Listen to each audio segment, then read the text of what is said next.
This recipe here is something I whipped up about 2 weeks ago, and I thought I'd put together in the form of a short video to show you guys how to go through it. Basically, it's all the ideas and tips I received when I asked the question about the perfect Caribbean style fried chicken recipe on the Facebook fan page. So here we go, and remember, these are all suggestions that I put together and whipped up this recipe. In the bowl here I have about 5 pounds of chicken, which I washed and rinsed with lemon juice and water, dried it all off, and I kept the skin, but I trimmed off all the fat. To that I added about a teaspoon of pepper sauce, a quarter teaspoon of black pepper, a teaspoon of green seasoning, 1.5 teaspoon of salt, and a half a teaspoon of ground ginger powder.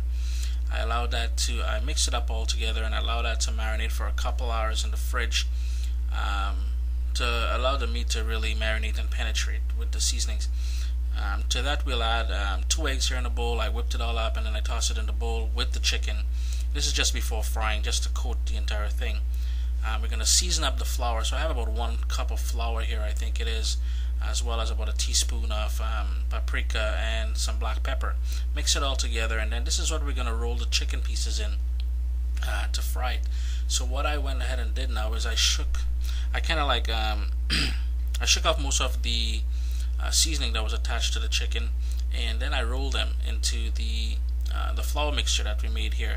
And to that I did 3 pieces at a time, just not to crowd the pan too much. I added it to hot cooking oil. I think I used just basic vegetable oil, and what I did was I cooked that on each side for about 5 minutes on each side, and I flipped it over, and I did it continuously for about 20 to 25 minutes because I had fairly big pieces of chicken.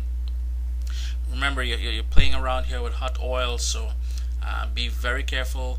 And if you find that the outside is getting dark quickly before the 20 to 25 minutes, turn down your heat a little, because we really want this to cook all the way through.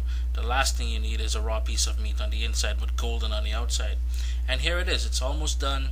As you can see, it's nice and golden on the outside, and it's almost ready to eat. After which I remove it from the oil, and I like I said, I did this in batches simply because I didn't want to overcrowd the pan. And then I put it on paper towel just to drain off some of that excess grease. But I tell you guys, this is one of the best fried chicken recipes I've ever used or ever had. So give it a try. I'm sure you guys are gonna like it. It's better than buying that stuff you get in those big fried chicken outlets. Give it a try, guys. It's super good. Thanks, and look forward to sharing another recipe with you guys pretty soon.